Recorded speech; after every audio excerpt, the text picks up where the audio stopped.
So normally when I introduce myself, I say forget the formalities and ask for Mr. Wilson. But for formality purposes, my name is Wesley Wilson, and I serve as a mutuality specialist and a financial advisor at PPS and Glue. Yeah, so the views here expressed here are my personal opinions, but if you do really need an in-depth analysis of your financial story, consult a financial advisor. Normally, you'd want to analyze something. Yeah, I could imagine someone going to a doctor and the doctor is already giving you medication.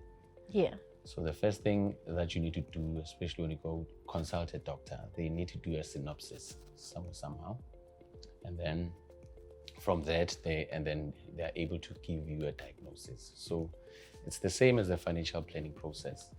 We need to analyze your appetite as an individual, because I don't want to come there, or rather to impose myself onto your finances. You are the one who knows your finances. So the synopsis basically is coming from you giving us more information about yourself, your family, your marital regime. You look into the capital needs for your loved ones. If you do have kids, what is the amount of money that you would want to leave them for should anything happen to you? You understand? So we first analyze your risk appetite, and also we analyze your financial story, so that we are able to then come up with ways to give you solutions. And those solutions come also with other things that are embedded in the whole process of financial planning, which is your estate duty. And a lot of people don't see it. It's like a blind side. So those are things that we have to also analyze to say that, okay, this is how much your estate costs, and these are the implications if you have an estate like this. So the first thing that we do there is, number one, we look into the capital need. We check how much you earn monthly, and after that we look into the other things which may be your need, and others may be your want. Like for instance, when I say we need and want, we check that should anything happen to you, because the worst case scenario is not necessarily death, because we know death is inevitable. The worst case scenario could be you being disabled or being diagnosed with sickness, and now that hinders you to actually perform your professional duty. So those I would normally say that they are your needs, and then your life cover is your want, is your need to want, or your want to need. You understand? So your kids, their school fees, when you're not there, you want to provide for them. Also, they need to go to school. That's why I'm using those semantics to say it's your need to want, or want to need. So you want to provide even when you are dead, but at the same time, it's not your personal need because you are dead at that time, but it is a need for someone who is your loved one. So with that being said, this is what I'm saying, that once you segregate them like that, you look into the income that you are making, and then also look into the other things, which is what happens if you are sick. You look at the scenarios that could actually be daunting in your career, when you're sick, when you're disabled, and also when you're dead. So you need to plan around that. And then when you're dead, we check the estate duties and all sorts of things, so that when we give you the numbers, or rather the amounts or the lump sums, it's not something that someone is thinking about, or maybe they just woke up thinking about 5 million. No, we need to analyze your financial story with that and look at the appetite and see how much you need to cover those basics. Two things I wish people knew about insurance, or finances, is that insurance at large is not necessarily life cover, because people think that the whole insurance is around covering people's life, but also there's a broad spectrum of products, like your SNPI here at PPS. It covers from your usual duties to you being permanently incapacitated. It also covers things like you being admitted in hospital as well. And also you look at the waiting days as well. It takes care of shortcomings as well, because the other stuff maybe looks into the long-term stuff, and then it looks into the shortcomings, which is your 7-day waiting period. And if you are just limiting it to life cover, you would see that now you are missing a lot on things that could be covering you immediately, And also the other thing that I feel like people should also try to conscientize themselves around is the whole thing of people insuring with banks, because maybe people are in a rush to get financing, and because they don't know, or rather they are limiting insurance for what it does. They don't use it as a tool to actually alleviate those type of problems that they will be facing at that time. So now they panic buy. They end up now buying. It's like buying a steak in a pizza shop, So it's very important for you to actually insure with an insurer and bank with a banker. So those are two things that I feel like people should also conscientize themselves around. And if they knew about them, it'll make our jobs easier as financial advisors. Yeah.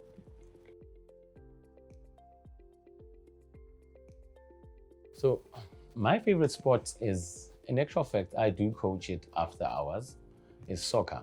And how I link what I do after hours with what I do on a daily is that sometimes you look into the dynamics that these two things have in common. Like, for instance, in soccer, you've got segments in the field, where you are dealing with certain zones there, but I don't want to get into technicalities of soccer. But in layman's term, it's just your goalkeeper, your defenders, your midfielders, and your strikers. And of course, the most critical one, especially in modern football, is your bench. So we never call them bench warmers. They are impact players, And from there, I want us to just learn a few things, especially with what I do during the day, which is help people with plan their finances properly. Goalkeeper, you would look into goalkeeper. Here at PPS, we've got what we call SNPI, which I just explained now, that it covers to your shortcomings, but also it covers you from anything opposing you from just performing your usual duties and also your professional duties. And then also the defender. Defenders are what we call, so normally we call them 3Ds when we do financial planning. So we call them 3Ds. So it's a formation. I look at it, it's like a formation, it's three defenders. So it's death, disability, and dread. That formation, I like it, playing it very thin at the back. But the center of it being something which is dread disease. Why I say dread disease? Dread disease because we are living in a time where chronic illness is a thing. From a pandemic, from a pandemic, and you can see how risky it is for us to actually not have this cover, which is a dread disease, chronic illness. Also, if you look at the stats, cancer is one of the number one killers as well. It's now becoming one of the greatest killers, rather, in the time. And that's why I'm saying I want to keep it at the center, because also it speaks to your individual need as well. And then on the left-hand side, not because I want to put maybe disability, not because I'm lefty, but because disability is such a thing. Most people are that's their weakest side, So that's where you need to cover. Should anything happen to you and you're disabled, what is it that you need to do? So on the left-hand side, I'll put a disability cover. And on the right-hand side, I'll put death, because death is inevitable. We all know that we are going to die, and it's something that we need to plan for as well. So those are my defenders, goalkeeper, SNPI, and everyone. And then the midfielder, I would say, is someone like a financial advisor or a financial specialist of some sort, someone who will actually navigate you into this whole system and try to pivot you and send you to spaces that you need to do, to be the link of these two things and the goals that you personally have in finance. Because when you look at finance, you can't just look at it from just products. You must look at it from it actually giving you wealth, the wealth that you want, So a financial advisor is a critical person, which is the midfield, number 10, chasing number 10. And then for a striker, you need a sharp one, because that's where we do a lot of things. And that's why we miss a lot of goals. Why? Because we do not have a proper investment products, So my striker would be a proper investment product, depending on your needs. Like I said, that, these are just opinions. But if you want something that is in depth, you will have to consult a financial advisor to cater to your needs, to see which investment option you can actually go for, but you need to get a good one.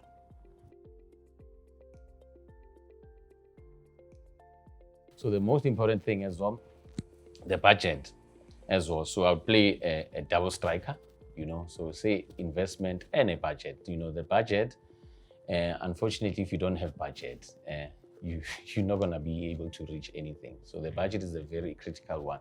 So the second striker is the one that actually helps you is the feeder to the first striker. So in order for you to hit those goals, those investment goals, you need a proper budget around it as well, because I've seen people being bad there. And if you are bad in terms of your budget, then it means you don't have what the assistant towards your goals as well, but you need to make sure that you are astute and you're also good there. You have a proper budget for that as well. So here at PPS, we've got a number of products. That's why I'm saying that insurance is so broad. It's not just life cover. So we've got indemnity. I think, for anyone who's in the health profession, you need to have that. That is your first go-to person. So your keeper and that impact player, they play hand in hand. If you're in the health space, get yourself a health indemnity. I've seen clients opting for 2 products, which is first, before they actually build their whole squad, they actually start with the bench, which is indemnity, especially in the health sector. They start with indemnity and then they go for income protection. After that, then they look into other things. But it's very important to have an impact player that's going to change the game for you. So indemnity is one of them.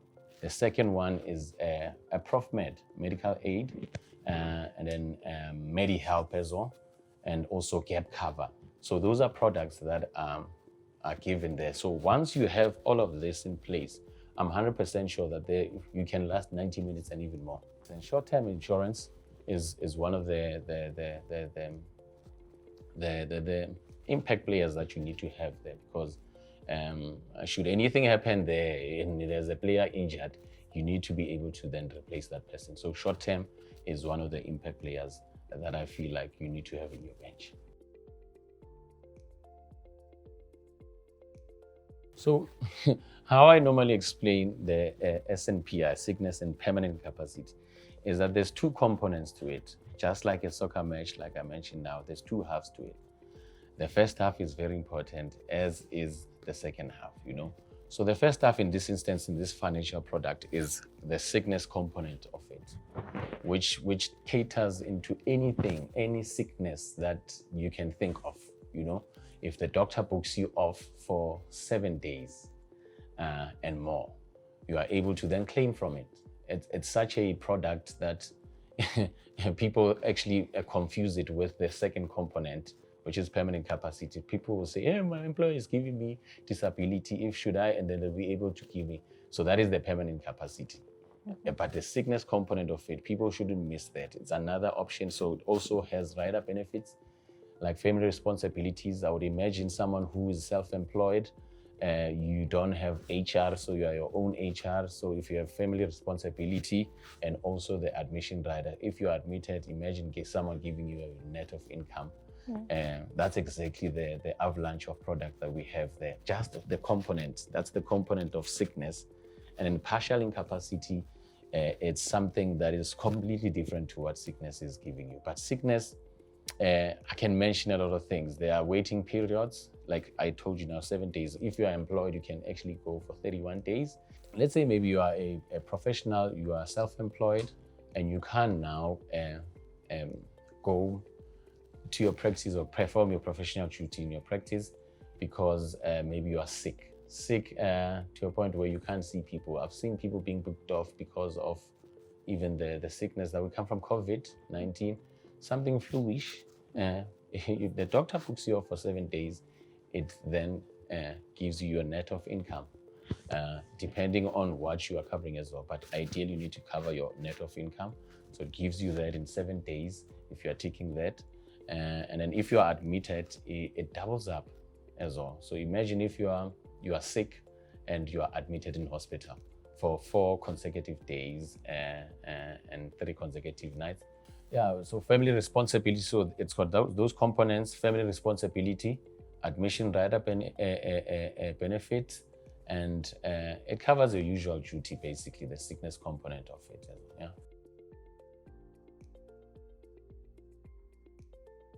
Yeah. As a young professional, I wish someone told me about these three things that I'm going to mention, which is the planning itself, and also financial etiquette, like I made an example there earlier on to say that I'm one of those people that were making that mistake. I wish someone told me about that etiquette to not actually direct my funds into something that is not relevant, like banking or rather insuring with a banker, and then also something that speaks to financial literacy, to say that, okay, with the budget, how do I do, where do I start? We need to start with the basics. Sometimes we wanted to start with other things that are very colossal in terms of, things, but we never covered our basics. Like in soccer, if you don't master your basics, unfortunately, you are only complicating your life in the field, So it's a trap and pass thing. So I feel like, those are the three things that I feel like I could have, if I had known them better earlier, it was going to make my life easier as well, financial planning, etiquette, and literacy as well. The trap and pass analogy is just use controlling and releasing, because you need to be able to have a control system because you are getting this income. You need to have a control system, and with that control system, and also it must be, remember, it's a high-paced game. So you're getting that salary. So you have I've often heard people saying, my salary is a view once. That's exactly how things happen. It's a trap and pass thing. It's a high-paced, high-intensity game. So if your trapping is bad and your control is bad, you're not even going to be able to have to be afforded the ability to actually release the ball. So your control has to be very powerful, so that your salary doesn't become a view once. So you can sit down and look at it and see what is it that you can release the funds to. So that's the whole analogy of saying trap and pass in a soccer field.